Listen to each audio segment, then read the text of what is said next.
Muy bien, seguimos hablando de ese tema de la negligencia médica de la que muchos colombianos somos víctimas, pero nos estamos hablando aquí con Janet y con nuestro invitado, que ya se los voy a presentar.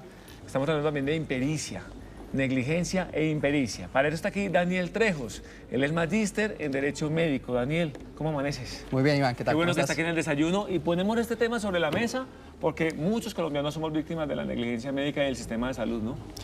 Sí, lamentablemente, pues por condiciones del sistema mismo, muchas personas en este momento sufren diversas afectaciones en la prestación del servicio de salud. Y hay que decirlo, digamos que lo comentábamos fuera de cámaras, no siempre es un tema propiamente del médico. Escuchaba ahora que algún médico saltaba a la defensa de la profesión y es que, en efecto, la afectación en la prestación del servicio no viene dada únicamente por un tema profesional, sino por la integridad del sistema mismo. El sistema presenta deficiencias conocidas de alguna manera por todos que hacen que realmente la práctica de la profesión sea algo cada vez más complicado y que de alguna manera el eslabón más débil de la cadena en la prestación del servicio es el usuario y, en antítesis, el médico, que finalmente pues, es el que tiene, el que está en la línea de frente. Entonces, bajo ese escenario, pues realmente ha empezado a pulular las demandas en contra del médico, las quejas, las tutelas. Tenemos realmente un amplio buffet de escenarios jurídicos donde el usuario puede acudir, pero pues hay que entrar a establecer qué tan efectivo es cada uno de ellos. Daniel, ¿cómo podemos saber cuándo es una negligencia médica y cuándo es una impericia de pronto? Bueno, digamos que el tema de la negligencia, por mencionarlo de una manera amplia, es cuando el médico o el equipo médico. La persona que atiende. Sí, porque realmente acá no solamente hablamos del médico, el equipo médico está conformado por un montón de personas en distintos roles que finalmente intervienen en la atención. Entonces la negligencia, en estricto sentido, estamos hablando del dejar hacer, tenía que actuar de una manera determinada y simplemente me aparto de esa obligación al momento de atender al usuario. La impericia, hablamos más de ese desconocimiento, de ese deber que le asistía al profesional o a los profesionales, de tener determinados conocimientos y pues por diversos factores atienden al paciente bajo esa falta de técnica, claro, que en determinado momento se les exige. Doctor Trejos, vamos a recibir una llamada de una televidente que se llama Lucía. ¿Lucía qué es? Quiroz. Lucía Quintero. Lucía Quintero tiene un caso de negligencia. Es el caso de una de sus hijas. Lucía, gracias por llamar al desayuno. Sí. Lucía, estamos aquí atentos. Cuéntenos su historia y qué fue lo que a usted le pasó con su hija.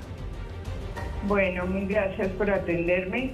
El 10 de enero del 2008, mi niña Paula, de 22 años, ingresó por urgencias a la Fundación Cáncer Infantil.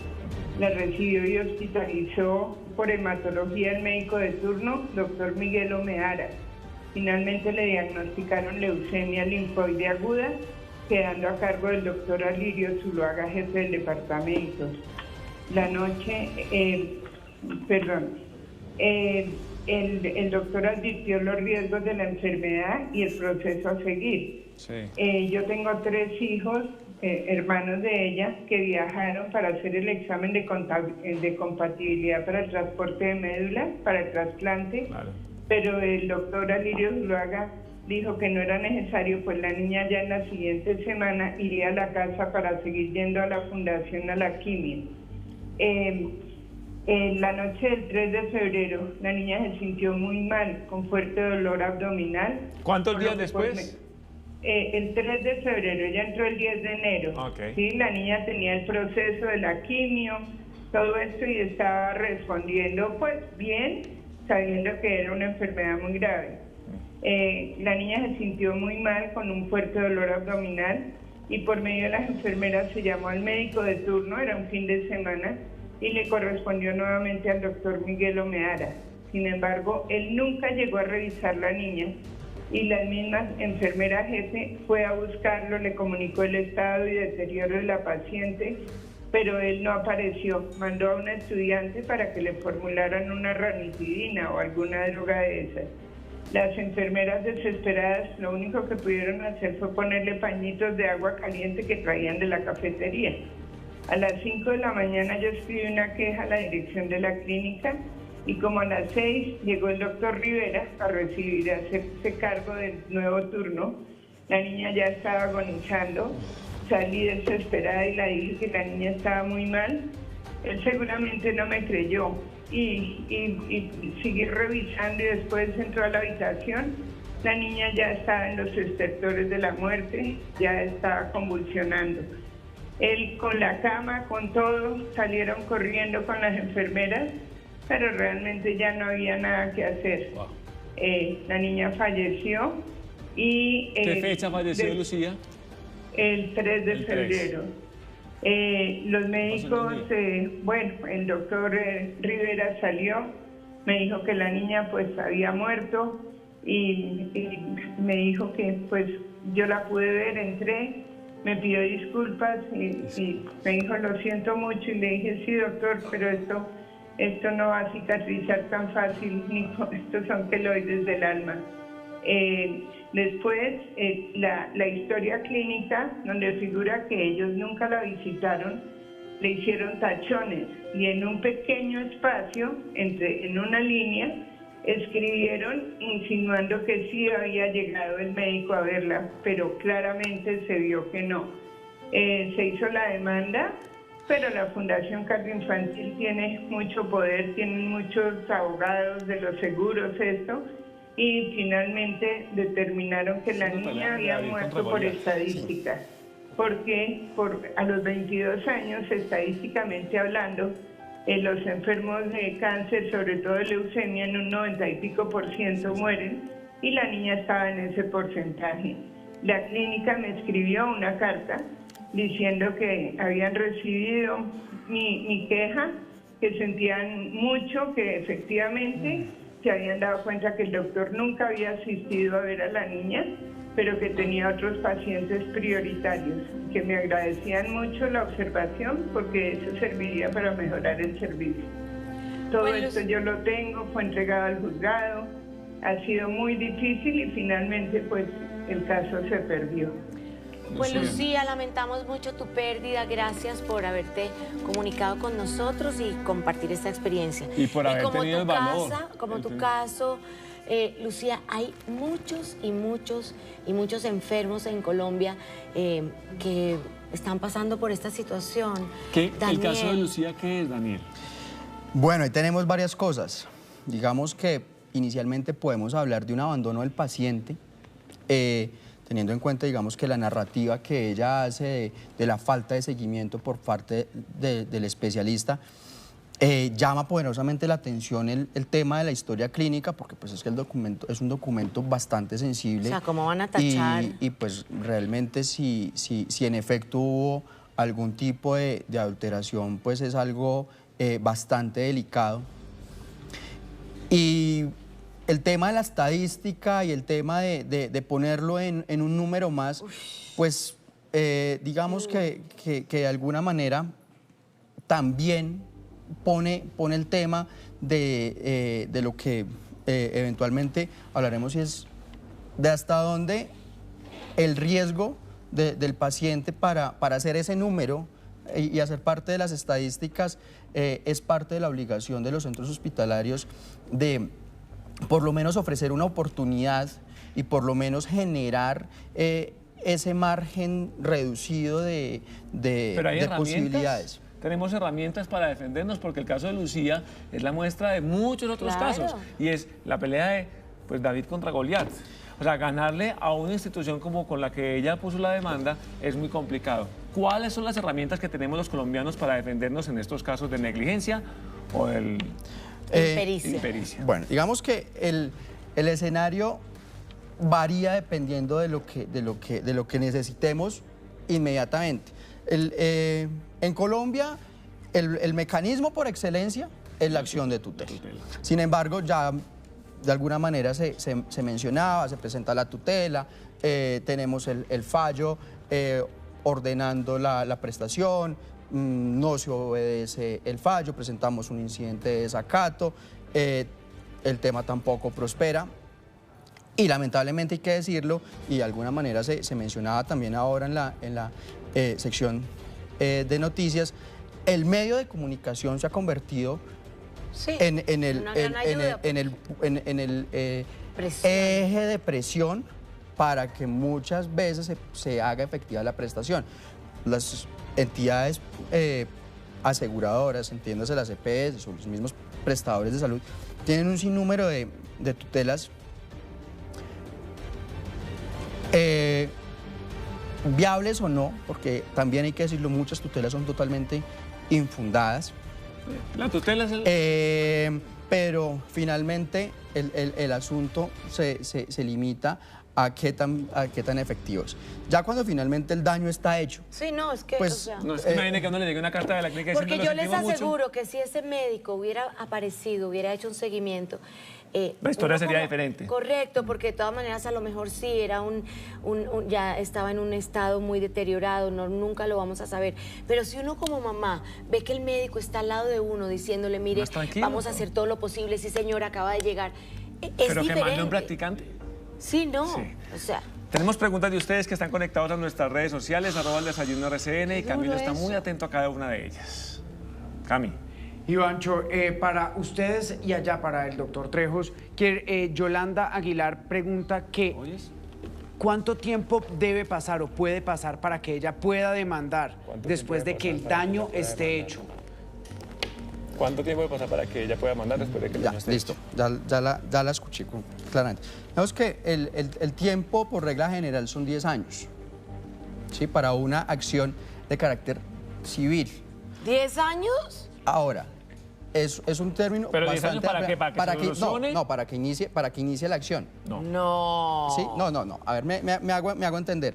En un lapso de... Lo que entiendo es que la televidente me está preguntando qué tiempo tiene para ella iniciar la demanda. Sí. Tiene hasta 10 O sea, años. tiene un tiempo de 10 años para poder empezar la Pero demanda. puede empezarla inmediatamente. Ah, ¿sí? claramente, sí. A esa creo que era la pregunta. Ahora, cuando hay involucrada una entidad de carácter público, el término es mucho más corto y estamos hablando de 2 años.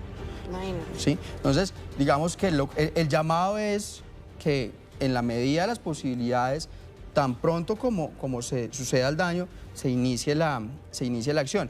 Entre otras porque el ejercicio probatorio también es mucho más sencillo. Si yo tengo que revisar documentos, tengo que atender testigos de hace 1 año o 2 años máximo, y no de 8 o 9 años atrás. Doctor Trejos, hay más preguntas, ¿cierto, Cami? Sí, señor. Aquí estoy con las preguntas de ustedes. Y Farid Barrera por Instagram nos pregunta que qué debe hacer si siente que hay algún caso de negligencia médica. ¿A quién debe recurrir en primera instancia? Bueno, digamos que cuando no se tiene la certeza, pues es claro que hay que... Hay que tener muchas pruebas, ¿no? Exacto, y el recaudo probatorio, las solicitudes de las historias clínicas. Porque todo el mundo se lava las manos, Janet, ¿no? No, Todo es el que- mundo es que es terrible. yo no tengo la culpa, yo no tengo la culpa, yo no tengo la culpa. No, es que ella ya llegó ¿Cómo muy mal, recolecta es que- uno las pruebas? Digamos que Eso es lo más difícil. la prueba reina, Sí. eso es un concepto mandado un poco a recoger en materia de derecho, pero pues denominémosla la prueba reina, es la historia clínica. Realmente esa es como nuestra La carta, historia clínica es la nuestra carta para carta de no poder navegación para saber entablar cualquier qué proceso. fue lo que pasó en realidad con Ya. el paciente. Y ahí el comentario de que fuera tan importante pues que no presente ningún tipo de enmendadura, que sea fiel a lo que ocurrió y que finalmente al momento de tomar una decisión pues sea una radiografía de la atención del paciente. Pero un paciente, vamos a ponerlo en la mesa, un paciente que está sufriendo en este momento que nos está viendo, ¿cuál es ese primer paso que debe dar? Conseguir un abogado, hablar con la clínica. ¿Hay alguna asociación de pacientes, algo derechos como que del yo diga, paciente? vea, mañana mismo voy y voy a empezar a quejarme porque o perdí a mi hijo, o porque no me han atendido, o porque un familiar tiene cáncer y no le dan la medicina. ¿A dónde? ¿Con quién? ¿Cómo se hace? Volvemos a la tutela. Si la tutela es el mecanismo idóneo. Ahora, también se ha establecido a través de la Superintendencia Nacional de Salud una función, digamos que para hacerle seguimiento a algunos casos, donde lo que se ha buscado precisamente es reducir el volumen de las tutelas y creo que ha sido bastante eficiente lo que la superintendencia a través de la función jurisdiccional o el juez de la salud ha logrado para que sea mucho más eficiente la prestación del servicio. Martín, desde Bogotá. Hola, mi amor, buenos días. Muy buenos días. Adelante con tu pregunta. Mire, lo que sucede es una cosa. Yo quisiera saber qué se puede hacer porque me parece una negligencia por parte de las entidades del Estado, ante todo Capital Salud, porque anteriormente no se utilizaba en las autorizaciones. Hoy en día toca pedir una autorización para solicitar un medicamento. Anteriormente no se hacía. Y obviamente hay que hacer filas y filas. Imagínense la cantidad de personas que están enfermas realmente y que necesitan la droga. Bueno, no sé cómo explicarlo. Martín, ¿y cuál es tu pregunta? ¿Cuál es tu pregunta? A ver, ¿qué se puede hacer para ver si se pueden cambiar las autorizaciones o que sin necesidad de alguna autorización Es lo que tú decías. El se sistema, pueda reclamar la droga directamente? Claro, el médico las formula. Es lo que decía aquí nuestro abogado, que el sistema está establecido de una forma que complica mucho todo. Exacto. Realmente el tema de las autorizaciones, el trámite burocrático, también se ha puesto como un palo en la rueda para que el sistema, o mejor, para que el servicio de salud funcione de una manera adecuada. Porque cada agente tiene un rol y tiene una función. Entonces, tenemos el tema de la EPS autorizando para que se le entregue el medicamento, está el médico autorizando. Pero muchas veces esa clínica o ese centro médico dice, señor, qué pena, es que su EPS le debe una cantidad de plata a este centro ahí en la que mitad no lo puede atender y queda uno como mocho. Uno dice, ¿y yo qué hago ahora? No, pues vaya a otro centro de atención al cliente. No, mire, es que su empresa prestadora de salud le debe plata a todo el sistema de salud, no lo podemos atender. ¿Qué hace el paciente en ese caso? Bueno, digamos que ahí precisamente en torno a zanjar esas discusiones, pues la Corte Constitucional se ha manifestado de manera reiterada diciendo que esas cargas administrativas no pueden ser del paciente.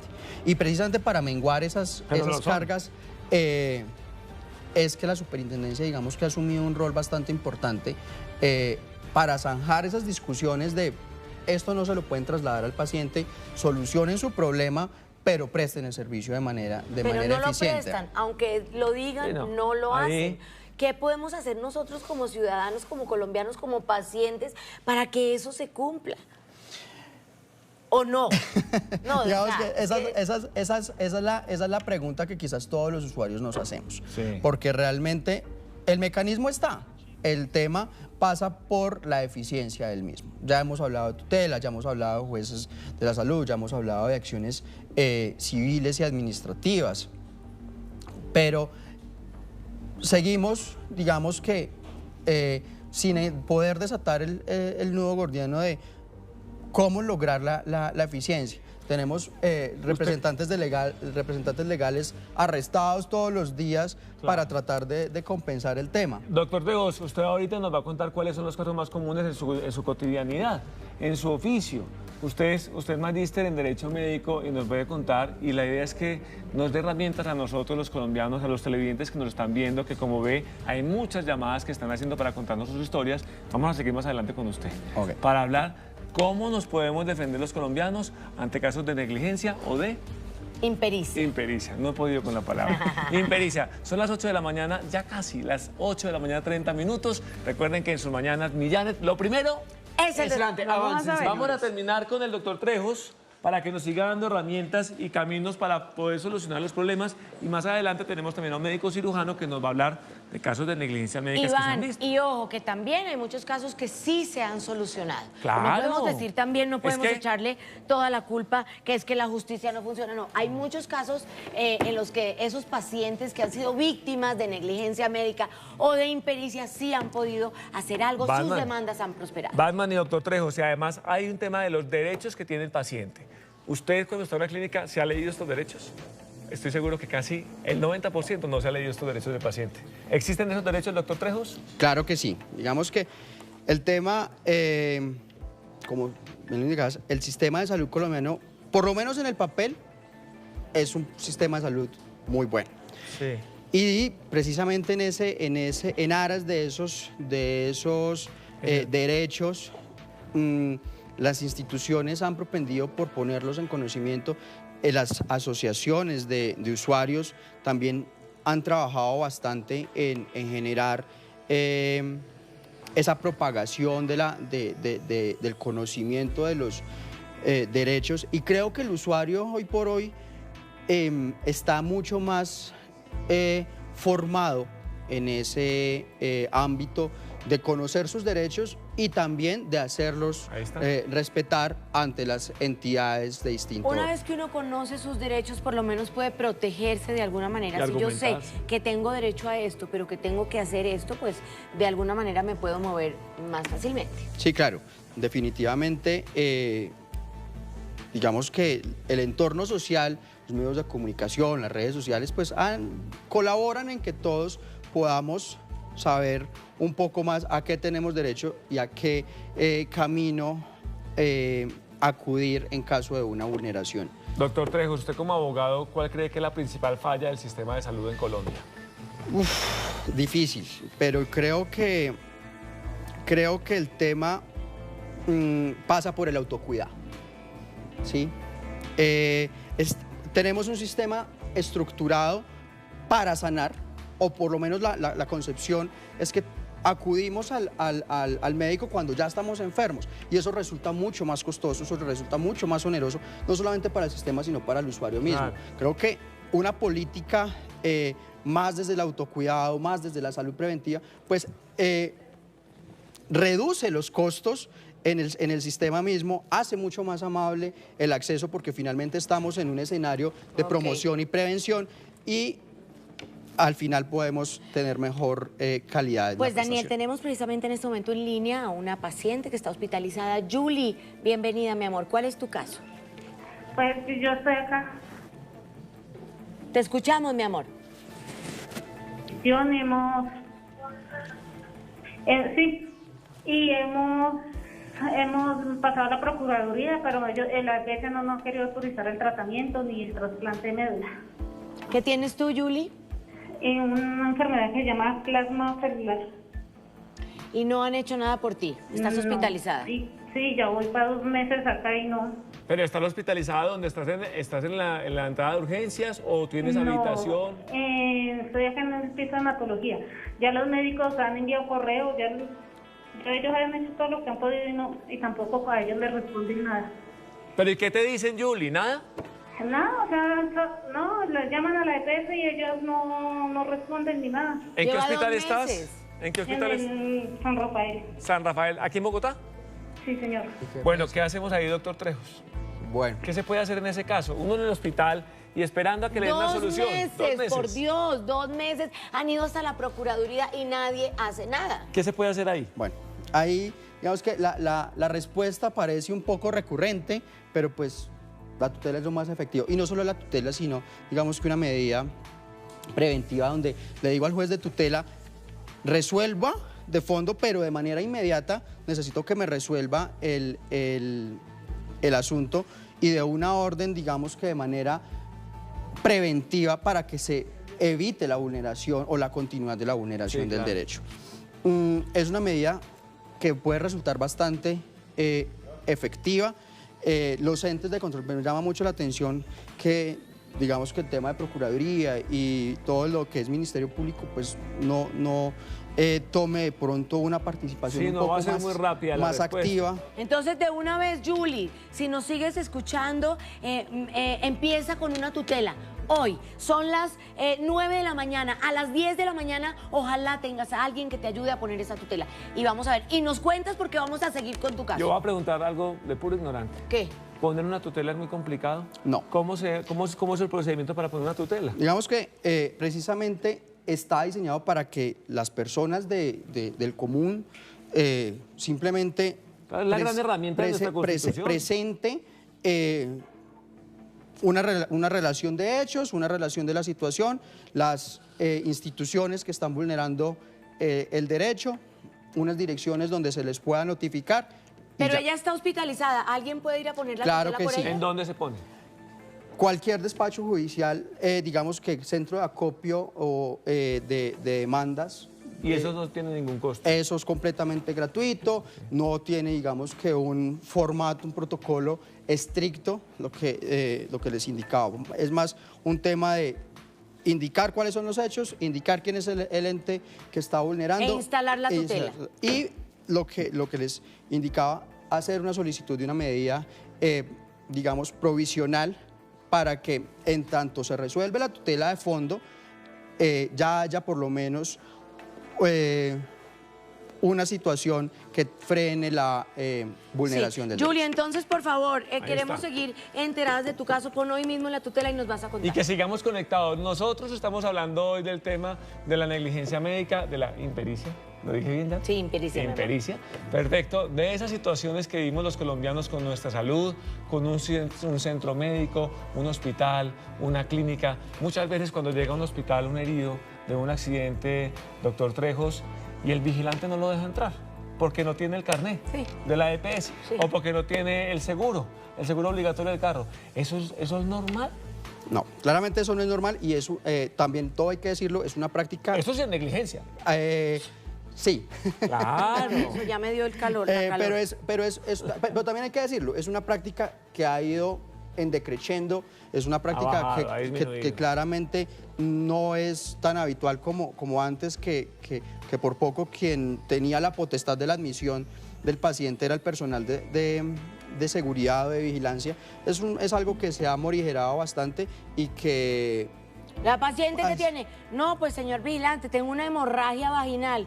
Ah, no, eso es más o menos como, o sea, no, al toro por los cachos y que lo atienda uno el que lo tiene que atender, y si no lo atienden a uno, que pongan la tutela. Es que hay gente que es muy tímida, que bueno, es nerviosa. Más adelante estaremos aquí con Luis David Borja, que es un médico cirujano. Él nos va a contar acerca de algunos de los casos más increíbles de negligencia médica que ha visto a lo largo de su carrera.